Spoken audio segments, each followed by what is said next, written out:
नमस्कार। आज हम यहाँ पर राजस्थान बोर्ड का क्लास 9 का सोशल साइंस का अध्याय पढ़ रहे हैं 15, जिसका नाम है प्राकृतिक वनस्पति एवं मुद्राएं।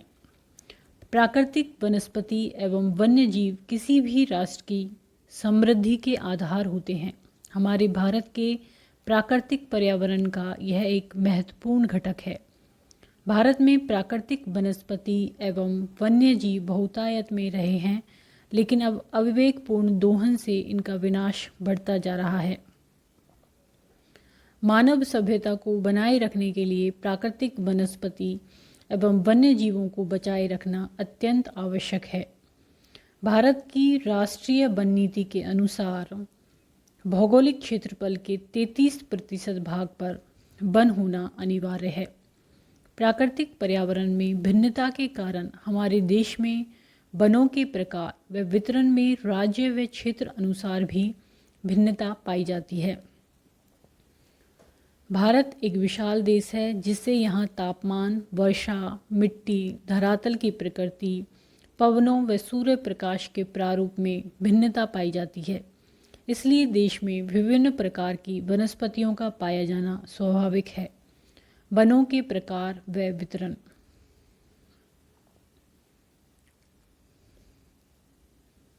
भारत में पाई जाने वाली वनस्पति के अनुसार प्रमुख प्रकार के वन निम्नलिखित हैं। पहला है सदाबहार वन। ये वन देश के उन भागों में मिलते हैं जहां औसत वर्षा 200 सेंटीमीटर से अधिक तथा वार्षिक औसत तापमान 24 डिग्री सेंटीग्रेड के लगभग रहती है। औसत वर्षा तो होती है 200 सेंटीमीटर से अधिक तथा वार्षिक औसत तापमान होता है 24 डिग्री सेंटीग्रेड के लगभग। इसके 3 प्रमुख क्षेत्र हैं। पहला है पश्चिमी घाट के पश्चिमी ढाल, दूसरा है अंडमान निकोबार द्वीप समूह और तीसरा है उत्तरी पूर्वी भारत में बंगाल, असम, मेघालय और तराई प्रदेश। इस प्रकार के वनों में मुख्य रूप से रबर, महोगनी, एबोनी, लौह कास्ट, जंगली आम, ताड़ आदि वृक्ष व बांस तथा कई प्रकार की लताएं पाई जाती हैं। इन वृक्षों की ऊंचाई 30 से 45 मीटर तक होती है। वृक्षों की सघनता इतनी अधिक होती है कि धरातल पर सूर्य का प्रकाश नहीं पहुंच पाता। इन वृक्षों का शोषण कम होता है क्योंकि इनकी लकड़ी कठोर होती है। एक ही स्थान पर विभिन्न प्रकार के वृक्ष पाए जाते हैं। वृक्षों, लताओं व छोटे छोटे पौधों की सघनता होती है, जिससे वृक्षों को काटने में असुविधा होती है तथा परिवहन के साधनों की कमी है। इसीलिए आर्थिक दृष्टि से इनका उपयोग अधिक नहीं हुआ है। दूसरा है पतझड़ी या मानसून वन। ऐसे वन उन भागों में पाए जाते हैं जहां 100 सेंटीमीटर से 200 सेंटीमीटर तक औसत वार्षिक वर्षा होती है। ये वन उत्तरी पर्वतीय प्रदेश के निचले भाग, विंध्याचल व सतपुड़ा पर्वत, छोटा नागपुर व असम की पहाड़ियाँ, पूर्वी घाट के दक्षिणी भाग व पश्चिमी घाट का पूर्वी क्षेत्र में पाए जाते हैं। ये वन न अधिक घने और वृक्ष न अधिक ऊंचे होते हैं। इनमें प्रमुख वृक्ष हैं साल, सागवान, नीम, चंदन, रोजबुड़, आंवला, शहतूत, एबोनी, आम, शीशम, बांस आदि हैं। इनकी लकड़ी अधिक कठोर नहीं होती है, ये आसानी से काटे जा सकते हैं। इनकी लकड़ी से जलियान, फर्नीचर आदि बनाए जाते हैं। इन क्षेत्रों में यातायात के साधनों के विकसित होने के पश्चात अधिक मांग व अधिक उपयोग से लगातार दोहन के कारण ऐसे वनों का क्षेत्र दिन प्रतिदिन घटता जा रहा है। तीसरा है शुष्क वन। ये वन उन क्षेत्रों में पाए जाते हैं जहां वर्षा का औसत 50 सेंटीमीटर से 100 सेंटीमीटर तक होता है। इन क्षेत्रों में जल की कमी सहन करने वाले वृक्षों की बहुतायता मिलती है। इन वृक्षों की जड़ें लंबी व मोटी होती हैं। इस प्रकार के वन मुख्यतः दक्षिणी पश्चिमी पंजाब, हरियाणा, पूर्वी राजस्थान व दक्षिणी पश्चिमी उत्तर प्रदेश में पाए जाते हैं।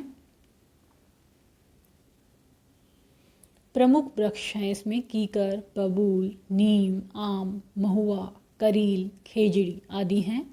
वर्षा के अभाव में वृक्ष कम ऊंचे होते हैं। वृक्षों की ऊंचाई 6 से 9 मीटर होती है। इन वनों का केवल स्थानीय महत्व है। अगला है मरुस्थलीय वन। ये वन 50 सेंटीमीटर से कम वर्षा वाले भागों में पाए जाते हैं। यहाँ पर इस नक्शा में संकेत दिए हुए हैं। ये इस तरह का जो है वो सदाबहार वन के लिए, ये मानसूनी वन के लिए, ये शुष्क वन के लिए, ये मरुस्थलीय वन, ज्वारीय वन एंड पर्वतीय वन। तो सदाबहार वन कहाँ पर हैं? यहाँ पर ये सदाबहार वन है। इसके अलावा ये सदाबहार वन है। मानसूनी वन को इस तरह से दिखाया हुआ है। ये सारा मानसूनी वन का एरिया, ये भी मानसूनी वन है। अगला है ये शुष्क वन, ये शुष्क वन है। इसी तरह से ये ज्वारीय, ये मरुस्थलीय और ये पर्वतीय, ये है पर्वतीय। यहाँ के वृक्षों में, ये हम शुष्क वन के बारे में पढ़ रहे हैं, यहाँ के वृक्षों में पत्तियाँ कम, छोटी तथा कांटेदार होती हैं। बबूल यहाँ बहुतायत से उगते हैं। नागफनी, रामबांस, खेजड़ी, खैर, खजूर आदि यहाँ की प्रमुख वनस्पति हैं। ये वनस्पतियाँ दक्षिणी पश्चिमी पंजाब, पश्चिमी राजस्थान, गुजरात, मध्य प्रदेश आदि राज्यों में पाई जाती हैं। इनका केवल स्थानीय महत्व है। अगला है ज्वारीय वन। ज्वारीय वन को दलदली वन भी कहा जाता है। ये वन महानदी, गोदावरी, कृष्णा, कावेरी आदि प्रायद्वीपीय नदियों के मुहानों पर तथा गंगा ब्रह्मपुत्र के डेल्टाई भागों में पाए जाते हैं। ज्वार भाटे के समय समुद्र का अग्रसित जल वृक्षों की जड़ों को सींचता है। ऐसे प्रदेशों में कीचड़ तथा दलदल होती है।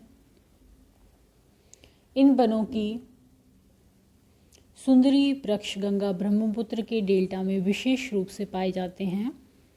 अन्य वृक्ष ताड़, नारियल, हेरोटीरिया, राइजोफोरा, सोनेरेशिया आदि हैं। इन वृक्षों की लकड़ी मुलायम होती है। अगला है पर्वतीय वन। इस प्रकार के वन दक्षिणी भारत में महाराष्ट्र के महाबलेश्वर तथा मध्य प्रदेश के पचमढ़ी आदि ऊंचे भागों में 1500 मीटर की ऊंचाई पर पाए जाते हैं। यहाँ वृक्ष 15 से 18 मीटर ऊंचे होते हैं। वृक्ष मोटे तने वाले होते हैं जिनके नीचे सघन झाड़ियाँ मिलती हैं।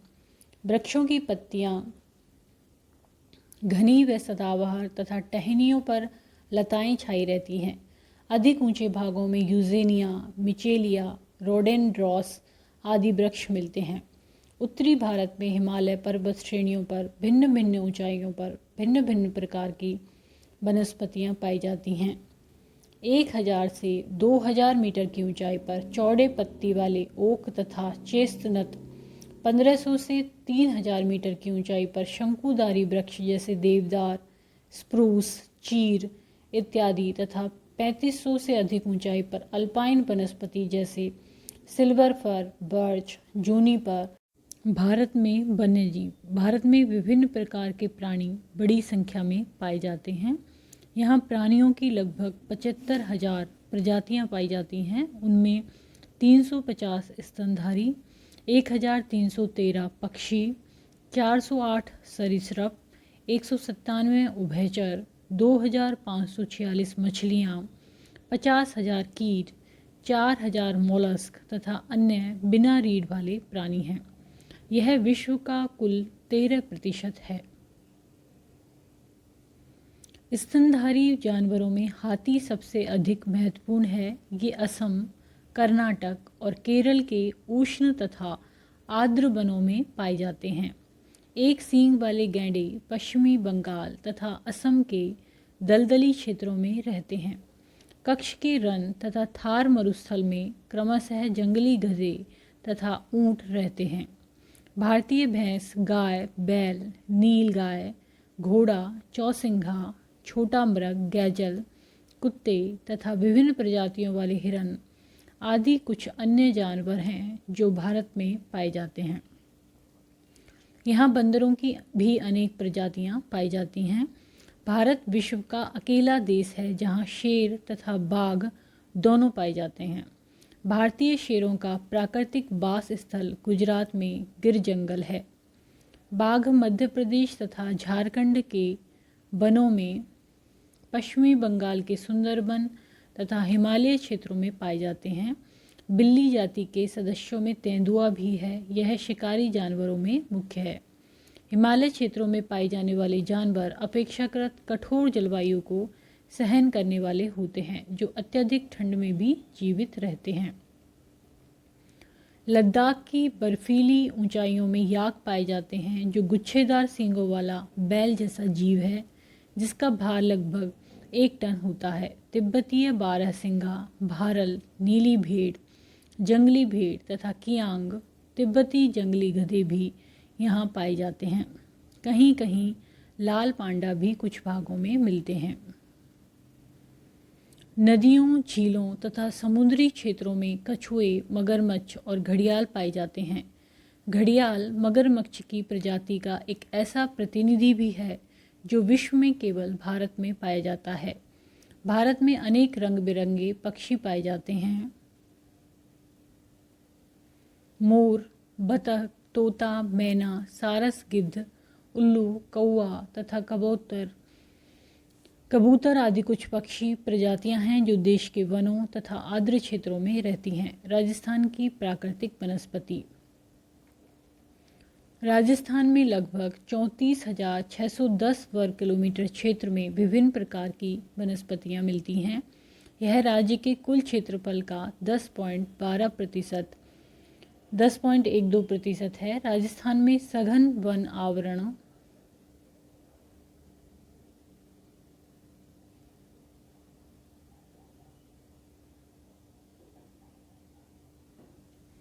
क्षेत्र तो 3.83% ही है। राजस्थान में प्रति व्यक्ति वन क्षेत्र मात्र 0.03 हेक्टेयर है, जो संपूर्ण भारत के प्रति व्यक्ति वन क्षेत्र 0.13 हेक्टेयर से काफ़ी कम है। राजस्थान में वनों के भौगोलिक वितरण में बहुत विभिन्नता है। राज्य की वनस्पतियाँ यहाँ की जलवायु, मिट्टी, भूमि की स्थिति तथा भूगर्भिक इतिहास से प्रभावित है। यहाँ पर प्राकृतिक वनस्पति 3 प्रकार की पाई जाती है: वन, घास व मरुस्थलीय वनस्पति। राज्य के वनों का वर्गीकरण एवं वितरण इस प्रकार है। वनों के प्रकार। धरातलीय स्वरूप, जलवायु व मिट्टियों की भिन्नता के कारण राजस्थान में भौगोलिक दृष्टि से निम्नलिखित प्रकार के वन मिलते हैं। पहला है उष्णकटिबंधीय कंटीले वन, दूसरा है उष्णकटिबंधीय शुष्क पतझड़ वाले वन तथा तीसरा है उपोष्ण पर्वतीय वन।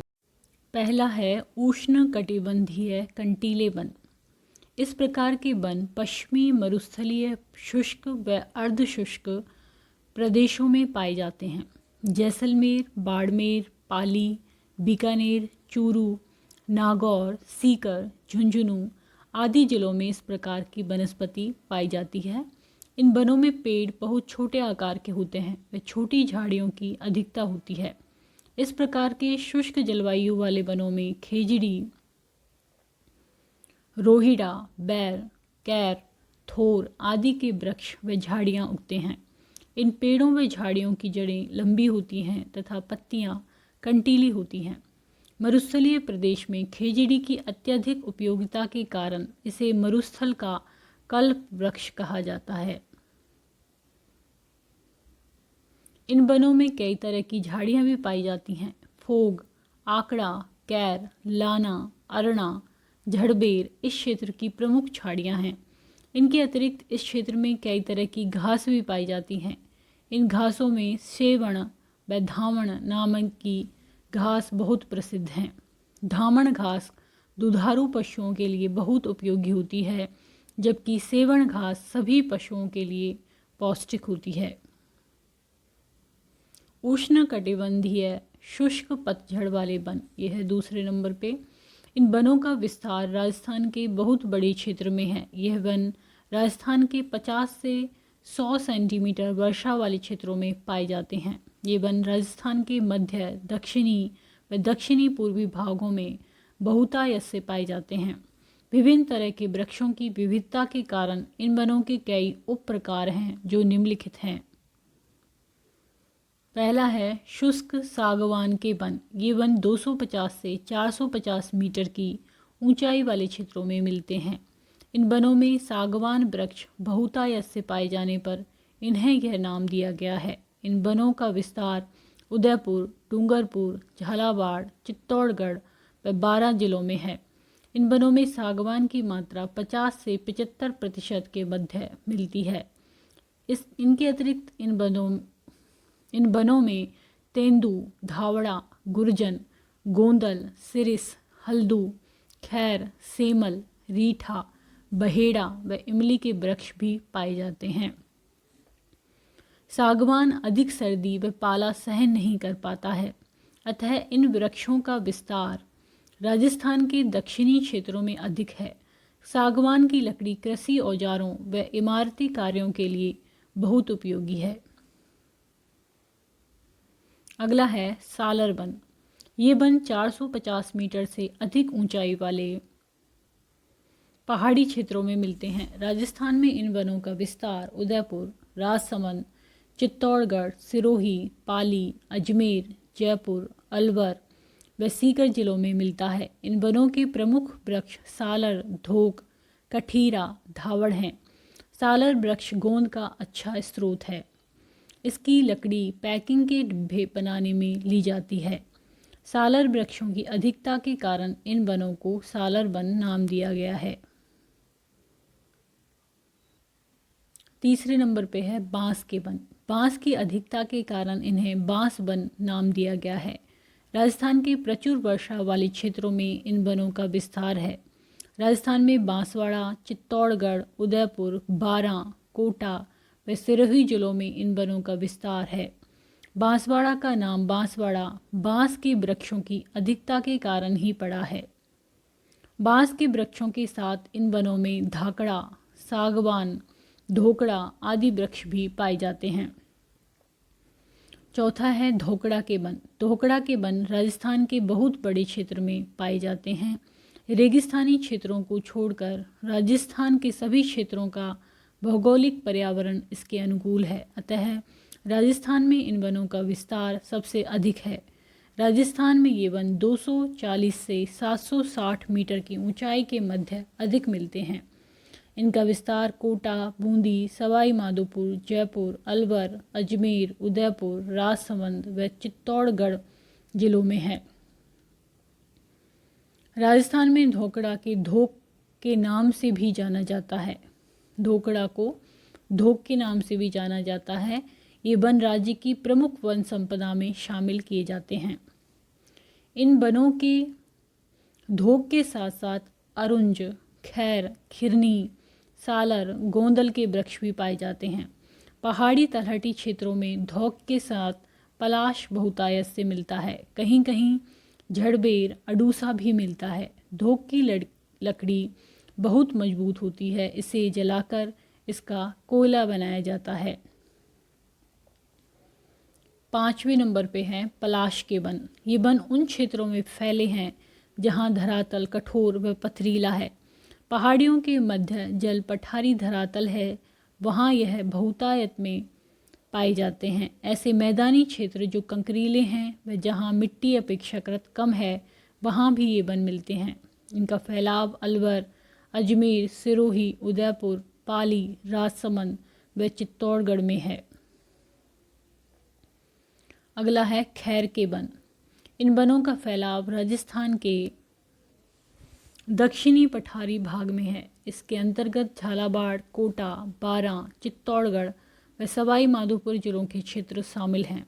इन वनों में खैर के साथ बेर, धोकड़ा व अरुंज के वृक्ष भी मिलते हैं। 7वां है बबूल के वन। बबूल के वन, ये वन गंगानगर, बीकानेर, नागौर, जालौर, अलवर, भरतपुर आदि जिलों में मिलते हैं।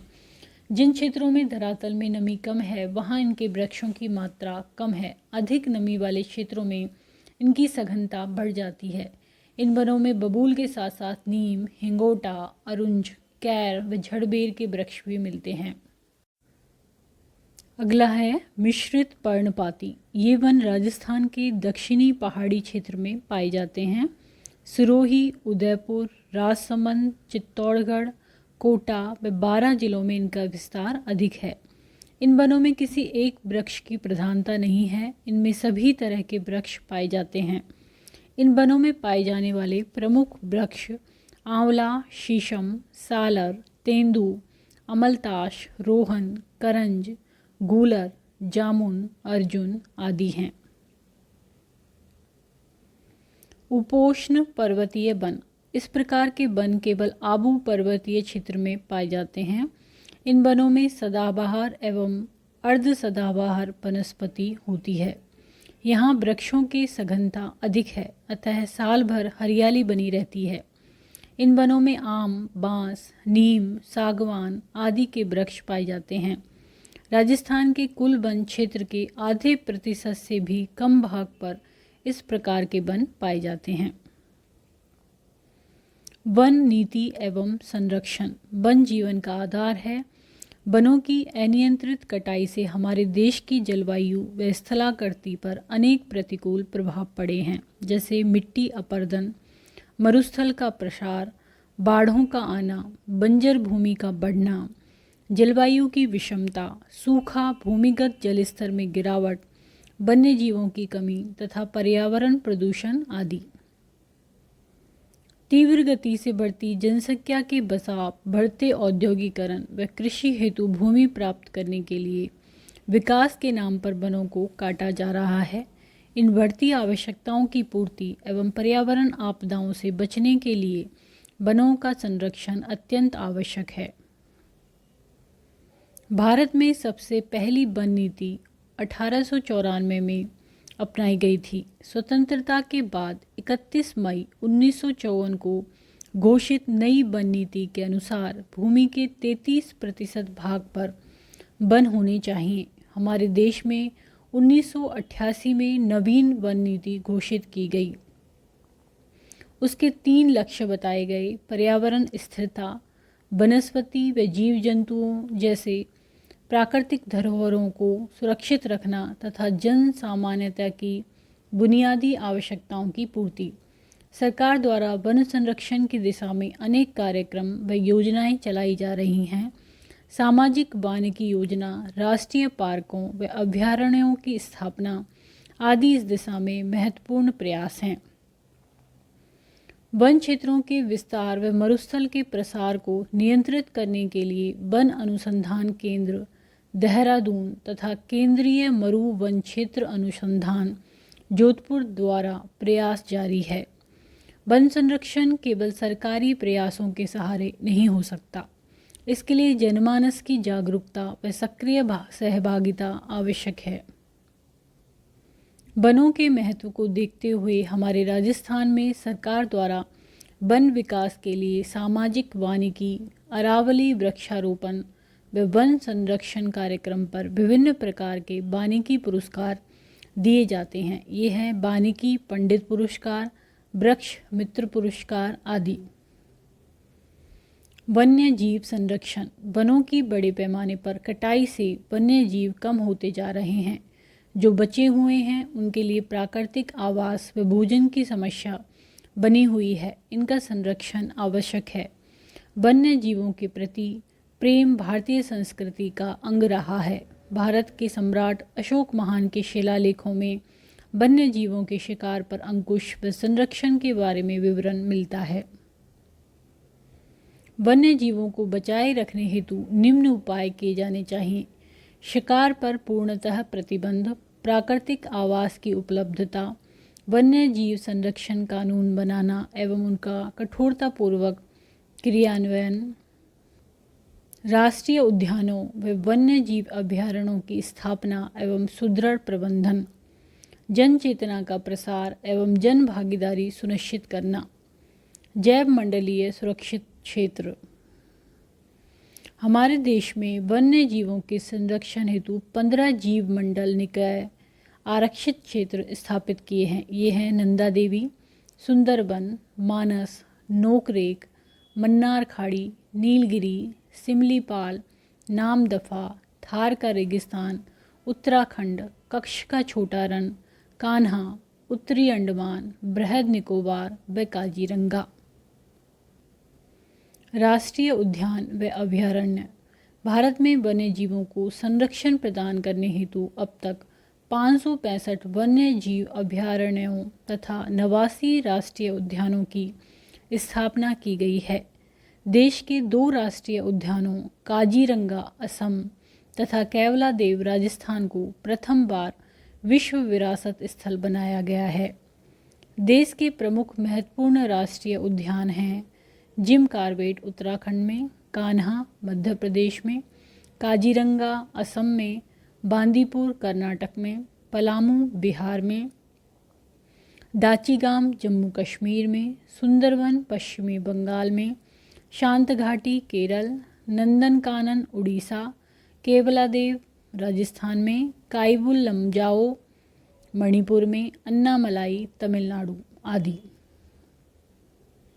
विभिन्न संकटापन्न वन्य जीवों जैसे बाघ, चीता, हाथी, गिर, सिंह, घड़ियाल, गेंडा, कस्तूरी मृग आदि हेतु विशेष परियोजनाएं चलाई जा रही हैं।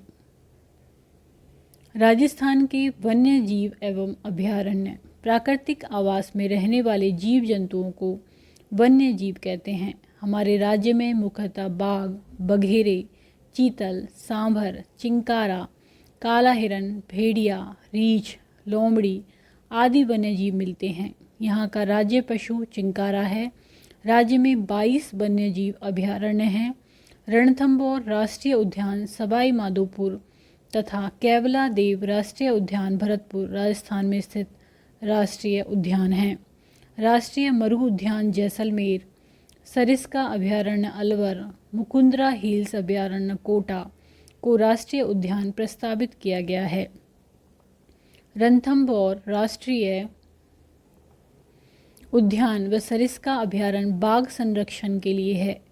केवलादेव राष्ट्रीय उद्यान विश्व विरासत सूची में शामिल है। यह साइबेरियन सारस के लिए प्रसिद्ध रहा है। अब यहाँ पर इनका आना बहुत कम हो गया है। राष्ट्रीय मरुद्यान जैसलमेर वन्यजीवों के साथ ही जीवाश्म फॉसिल्स के संरक्षण के लिए प्रसिद्ध है। यहाँ पर आकल क्षेत्र के विशाल जीवाश्म पर्यटकों के आकर्षण का केंद्र है। कुर्जा राज्य के लोक साहित्य का चर्चित प्रवासी पक्षी है।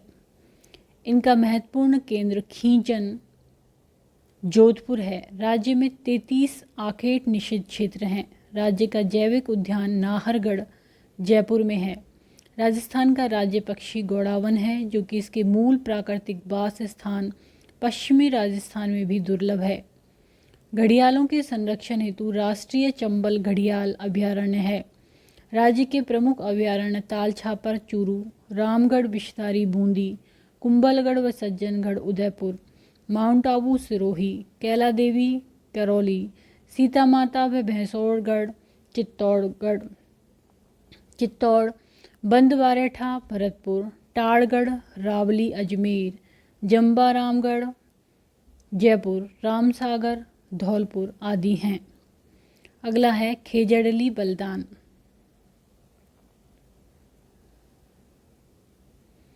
राजस्थान का खेजड़ली बलिदान पर्यावरण के प्रति जागरूकता का प्रतीक है। खेजड़ी वृक्ष थार का कल्प वृक्ष है। 28 अगस्त 1730 में जोधपुर के महाराजा ने ग्राम खेजड़ली में खेजड़ी के वृक्षों को काटने का आदेश दिया, लेकिन वहाँ के निवासियों द्वारा इसका विरोध किया गया। इसका नेतृत्व अमृता देवी ने किया। उसने पेड़ काटने वालों को ललकार कर कहा, जो सिर साटे रुख रहे तो भी सस्तो जान। इतना कहकर वह पेड़ से चिपक गई तथा खेजड़ी वृक्ष की रक्षा के लिए अपने प्राण न्यौछावर कर दिए। खेजड़ली बलिदान में कुल 363 व्यक्ति,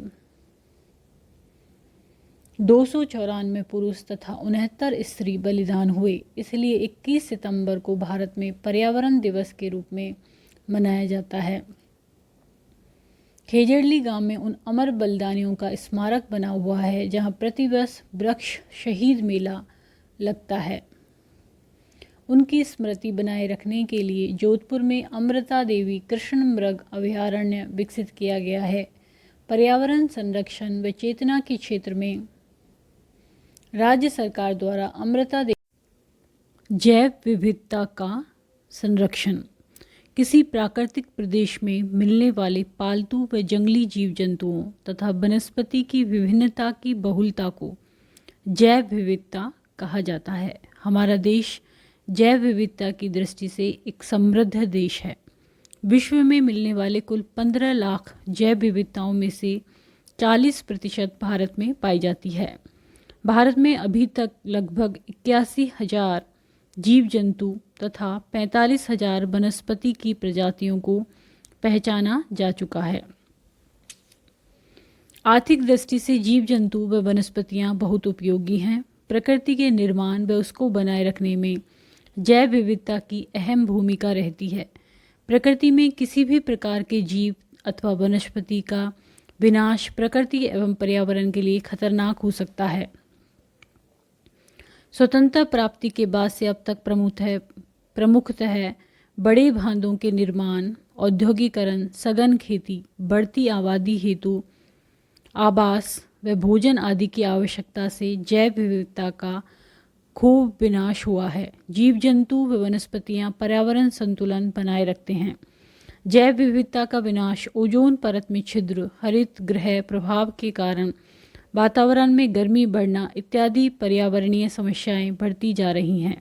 इस हेतु अंतर्राष्ट्रीय प्रकृति एवं प्राकृतिक संसाधन संरक्षण संगठन IUCN बना हुआ है। इसका मुख्यालय स्विट्जरलैंड में है। इस दिशा में विश्व प्रकृति निधि WWF द्वारा भी कार्य किया जा रहा है। हमारे देश की जैव विविधता को सतत विकास की दृष्टि से बचाया जाना चाहिए। उनको संरक्षण प्रदान करना समय की आवश्यकता है। देश में जैव विविधता संरक्षण हेतु विभिन्न राष्ट्रीय उद्यान, वन्य जीव अभयारण्य, जैव मंडलीय सुरक्षित क्षेत्र की स्थापना तथा बाघ परियोजनाएं आदि चल रही हैं। इस हेतु देश के कुछ शोध संस्थान भी कार्य कर रहे हैं, जिनमें प्रमुख हैं भारतीय वन अनुसंधान देहरादून, भारतीय वनस्पति उद्यान कोलकाता, पारिस्थितिकीय अनुसंधान संस्थान बेंगलोर, राष्ट्रीय पर्यावरण अभियांत्रिकी संस्थान नागपुर आदि। पर्यावरणीय चेतना। भारत में पर्यावरण के प्रति वैदिक काल से जागरूकता रही है। विभिन्न पौराणिक ग्रंथों में पर्यावरण के विभिन्न कारकों का महत्व व उनको आदर देते हुए संरक्षण की बात कही गई है। भारतीय ऋषियों ने संपूर्ण प्राकृतिक शक्तियों को ही देवता स्वरूप माना है। सूर्य, जल, वनस्पति, वायु व आकाश को शरीर का आधार बताया गया है। अथर्ववेद का भूमि सूक्त पर्यावरण चेतना का प्रथम लिखित दस्तावेज है। ऋग्वेद में जल की शुद्धता, यजुर्वेद में सभी प्रकृति तत्वों को देवताओं के समान आदर देने की बात कही गई है। वैदिक उपासना के शांति पाठ में भी अंतरिक्ष, पृथ्वी, जल, वनस्पति, आकाश आदि सभी में शांति एवं श्रेष्ठता की प्रार्थना करी गई है। वेदों में ही एक वृक्ष लगाने का पुण्य 100 पुत्रों के पालन समान माना गया है। हमारे राष्ट्रीय गीत वंदे मातरम में पृथ्वी को ही माता मानकर उसे पूजनीय माना गया है। हमारी संस्कृति को अरण्य संस्कृति भी कहा जाता है। इसके पीछे भाव यही है कि वन तथा हरे भरे वृक्षों में सदैव यहाँ का पर्यावरण समृद्ध रहा है। महाभारत एवं रामायण में वृक्षों के प्रति अगाध श्रद्धा बताई गई है। विष्णु धर्मसूत्र, स्कंद पुराण तथा याज्ञवल्क्य स्मृति में वृक्षों के काटने को अपराध बताया गया है तथा वृक्ष काटने वाले के लिए दंड का विधान बताया गया है। पर्यावरण की हमारी वैदिक परंपरा रही है कि प्रत्येक मनुष्य पर्यावरण में ही पैदा होता है, पर्यावरण में ही वह जीता है और पर्यावरण में ही वह लीन हो जाता है। वर्तमान में पर्यावरण चेतना के प्रति जागरूकता अत्यंत आवश्यक है, क्योंकि पर्यावरण प्रदूषित हो जाने से ग्लोबल वार्मिंग की समस्या उत्पन्न हो गई है। इसको रोकने के लिए पर्यावरण प्रबंधन व पर्यावरण शिक्षा का प्रसार जरूरी है। हमारे देश में खेजड़ली आंदोलन, चिपको आंदोलन, अप्पिको आंदोलन, शांत घाटी आंदोलन व नर्मदा बचाओ आंदोलन पर्यावरण चेतना के प्रति जागरूकता के ही परिचायक हैं। राजस्थान में बिश्नोई समाज के 29 सूत्र पर्यावरण संरक्षण के महत्वपूर्ण नियम हैं। भारत की मृदा। प्रत्येक देश के आर्थिक जीवन में मिट्टी का बहुत महत्व होता है। भारत जैसे कृषि प्रधान देश में तो इसका महत्व और भी अधिक है, क्योंकि हमारे देश में 70% से अधिक लोग अपनी आजीविका के लिए कृषि पर ही आधारित हैं। मृदा भूमि की वह परत है जो चट्टानों के विखंडन, विघटन और जीवांशों के सड़ने गलने से मिलकर बनती है। इसमें पेड़ पौधों को उगाने की क्षमता होती है। इसके निर्माण व गुण चट्टानों, जलवायु, वनस्पति और समय पर निर्भर करता है। रचना विधि के अनुसार मिट्टी के 2 प्रकार हैं, स्थानीय और विस्थापित। ऋतु क्रिया के प्रभाव से विखंडित चट्टानें जब अपने मूल स्थान से नहीं हटती या बहुत कम हटती हैं तो इस प्रकार से निर्मित मिट्टी को स्थानीय मिट्टी कहा जाता है। दक्षिण भारत के पठारों पर ऐसी मिट्टी मिलती है। ऐसी मिट्टी जिन चट्टानों से बनती है उनके गुण उसमें विद्यमान रहते हैं। यही कारण है कि वहाँ की रवेदार परिवर्तित चट्टानों से निर्मित मिट्टी कंकरीली, मोटे कणों वाली, लाल रंग की और अनुपजाऊ होती है। जहाँ लावा के विघटन से मिट्टी का निर्माण हुआ है वहाँ मिट्टी काली और उपजाऊ होती है। ये मैप दिया हुआ है मृदा संसाधन, जिसमें कांप मृदा ये है, काली मृदा यहाँ पर है, लाल मृदा ये है, लैटेराइट मृदा,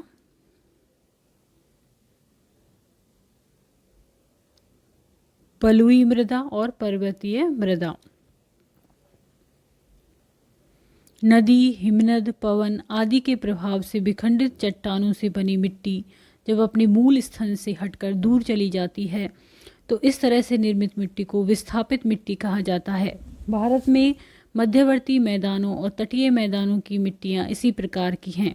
ये मिट्टियाँ बहुत ही उपजाऊ होती हैं। हमारे देश की विशालता व विभिन्न प्राकृतिक रचना के कारण यहाँ विभिन्न प्रकार की मिट्टियों का पाया जाना स्वाभाविक है। आर्थिक दृष्टि से इसकी प्रमुख उपयोगिता फसलें उगाने में, फसलों को उगाने में जुताई की इकाई, भूमि की सिंचाई, उपयुक्त फसलों का चुनाव, अपनाई जाने वाली कृषि पद्धति इत्यादि का ध्यान रखना पड़ता है, जो बहुत कुछ मिट्टी की किस्म पर निर्भर करता है। मिट्टी की रचना व गुणों के आधार पर भारतीय मिट्टियों का वर्गीकरण निम्नानुसार किया गया है।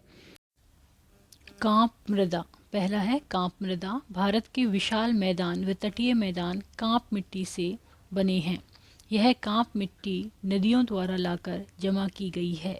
यह मिट्टी लगभग 8 लाख वर्ग किलोमीटर क्षेत्र में फैली है। भौगोलिक परिस्थितियों के अनुसार इसे 3 भागों में बांटा जाता है। पहला है पुरातन कांप मृदा।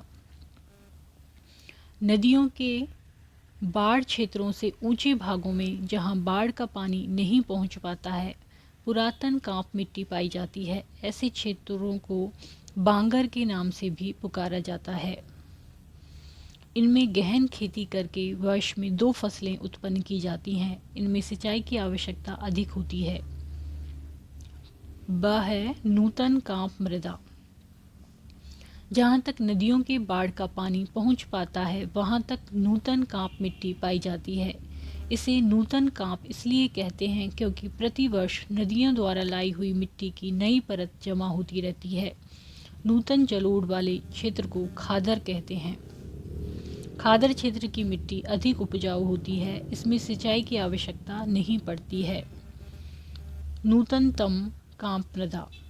यह मिट्टी गंगा ब्रह्मपुत्र के डेल्टा प्रदेश में पाई जाती है। इसमें चूना, मैग्नीशियम, पोटाश, फास्फोरस तथा जीवांश की अधिकता होती है, जिससे कृषि के लिए यह मिट्टी बहुत उपयोगी होती है। यह मिट्टी तटीय मैदानों में भी मिलती है। इस मिट्टी के क्षेत्र सामान्यतः समतल होते हैं, जिन पर नहरें निकालना, कुएं खोदना तथा खेती करना सुगम होता है। इसमें नमी अधिक समय तक रहती है। यह बारीक कण वाली भूरी मिट्टी होती है, जिसमें फसलों का उगना तथा पौधों द्वारा सरलता से खुराक प्राप्त करना संभव होता है। इनमें वानस्पतिक अंश ह्यूमस अधिक मिलता है, क्योंकि नदियों के जल से अनेक वस्तुएं सड़कर मिट्टी में मिल जाती हैं। प्रतिवर्ष मिट्टी की नई परत बिछ जाने के कारण इस मिट्टी का प्राकृतिक रूप से नवीनीकरण होता रहता है, अतः खाद देने की आवश्यकता नहीं होती है। ये स्थानांतरित मिट्टियाँ होने के कारण उपजाऊ होती हैं। दूसरा है काली या लावा मृदा। यह मिट्टी दक्षिणी भारत के लावा प्रदेश में महाराष्ट्र, मध्य प्रदेश के पश्चिमी भाग, आंध्र प्रदेश के पश्चिमी भाग व कर्नाटक के उत्तरी भाग, गुजरात व दक्षिणी पूर्वी राजस्थान में पाई जाती है। भारत में लगभग 5 लाख वर्ग किलोमीटर क्षेत्र में इसका विस्तार है। इस मिट्टी की विशेषता यह है कि इसमें आर्द्रता बनाए रखने की अपूर्व क्षमता होती है। उन स्थानों की मिट्टियाँ ह्यूमस व जीवांशों की अधिकता के कारण उपजाऊ हैं और लावा निर्मित होने के कारण इसमें लोहा और एल्यूमीनियम खनिजों का अंश अधिक है। पोटाश और चूने का अंश अधिक होता है, किंतु फास्फोरस की मात्रा कम होती है। इसकी उर्वरा शक्ति अधिक है और कपास की कृषि के लिए बहुत उपयुक्त है, इसलिए इसे कपास की काली मिट्टी की संज्ञा दी जाती है। इस मिट्टी को रेगर भी कहते हैं। इसमें सिंचाई की आवश्यकता कम पड़ती है और खाद का उपयोग भी कम ही करना पड़ता है। सूखने पर यह मिट्टी कड़ी हो जाती है और इसमें दरारें पड़ जाती हैं। नर्मदा, ताप्ती, गोदावरी और कृष्णा नदियों की घाटियों में इसकी परतें 7 मीटर तक गहरी मिलती हैं। इसमें अब मूंगफली व गन्ने की खेती भी की जाने लगी है और सिंचाई की सुविधा के परिणाम स्वरूप उपज में अत्यधिक वृद्धि हुई है। तीसरा है लाल मृदा। इस मिट्टी की विशेषता यह है कि यह छिद्रदार होती है। इसमें आर्द्रता बनाए रखने की क्षमता नहीं होती है, इसीलिए इससे सिंचाई की आवश्यकता पड़ती है। यह उपजाऊ नहीं होती है। खाद के उपयोग से इसकी उत्पादकता बढ़ाई जाती है। इसका रंग भूरा और लाल होता है क्योंकि इसमें लोहे के अंश अधिक रहता है। इसमें कंकड़ भी पाए जाते हैं। इस मिट्टी में नाइट्रोजन, फास्फोरस तथा जीवांश की कमी रहती है। चूने का अंश भी कम रहता है। इसकी परत पतली होती है। केवल नदी घाटियों में इसकी गहराई अधिक मिलती है। इस मिट्टी में बार बार सिंचाई की आवश्यकता होती है। यह मिट्टी छत्तीसगढ़, छोटा नागपुर, उड़ीसा, आंध्र प्रदेश, तमिलनाडु और कर्नाटक में मुख्य रूप से मिलती है। अगला है लैटेराइट मृदा। यह पकी ईंट जैसे लाल रंग की मिट्टी होती है जिसमें कंकड़ों की प्रधानता रहती है। यह पुरानी चट्टानों के विखंडन से बनी होती है। इसमें लोहा और एल्यूमिनियम की मात्रा अधिक रहती है, किंतु चूना, फास्फोरस, नाइट्रोजन, पोटाश और जीवांश की कमी रहती है। यह उन भागों में मिलती है जहां अधिक वर्षा होती है, साथ ही तापमान भी अधिक रहता है। अधिक वर्षा के कारण सिलिका, रासायनिक लवण और बारीक उपजाऊ कण बह जाते हैं। इस मिट्टी के क्षेत्र ऊसर हैं। सूखने पर यह मिट्टी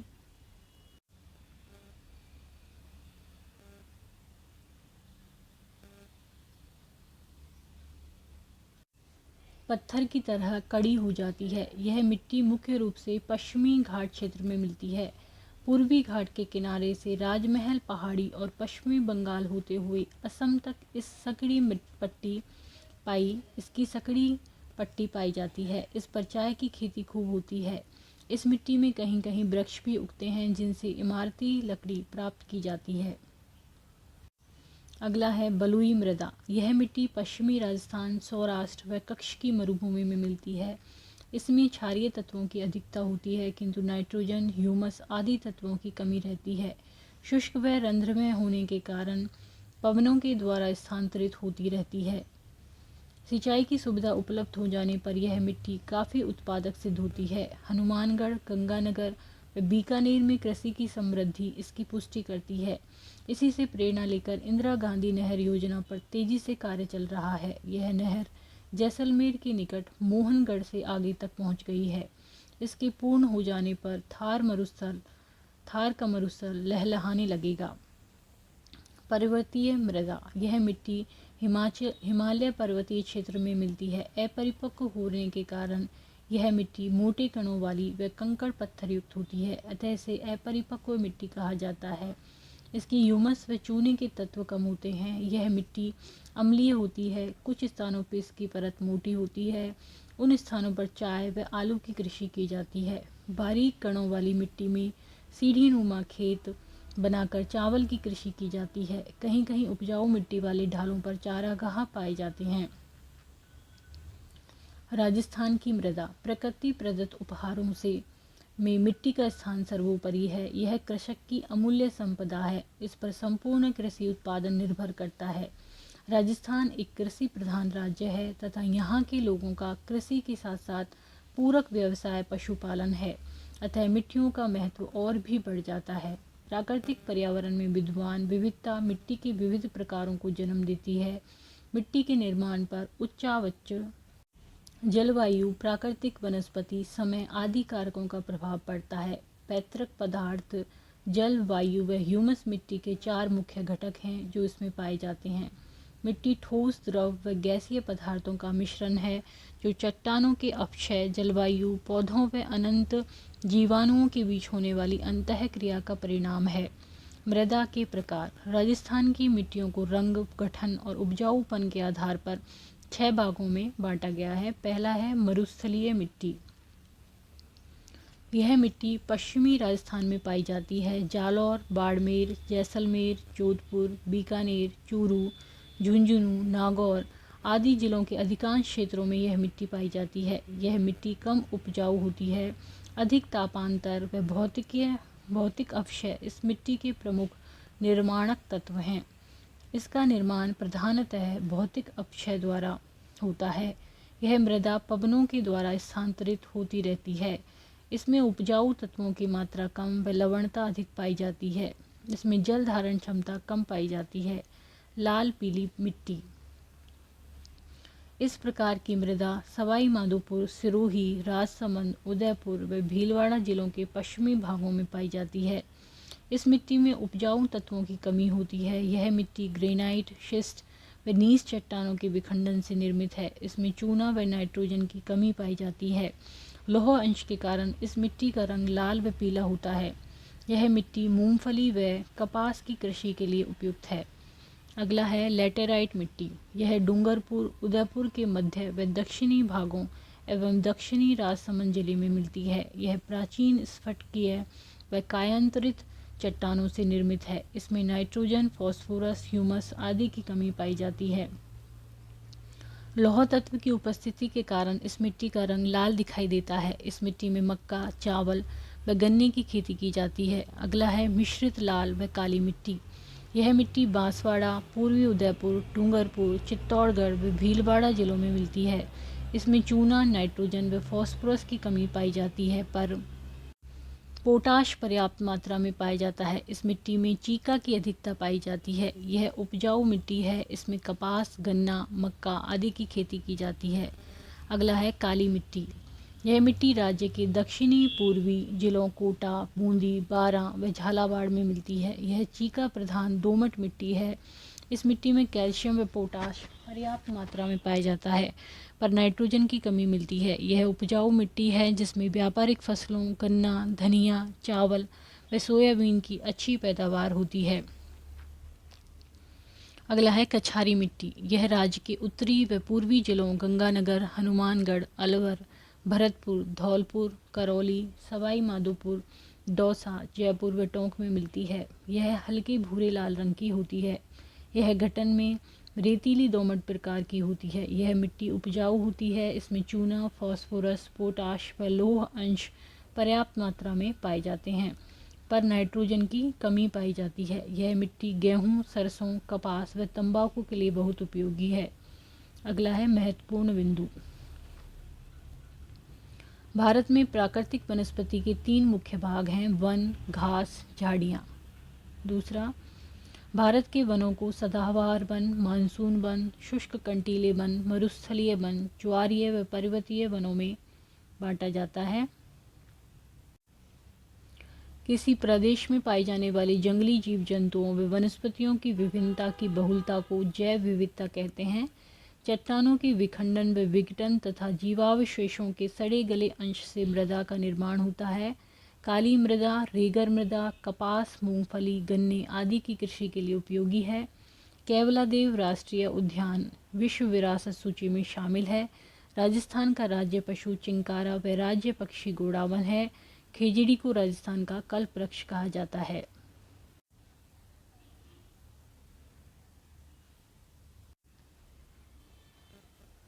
तो आज का हमारा टॉपिक था प्राकृतिक वनस्पति एवं मृदाएं। तो वीडियो यदि आपको पसंद आता है तो इसको लाइक करें, चैनल को सब्सक्राइब करें, कमेंट करें एंड शेयर करें। Thank you.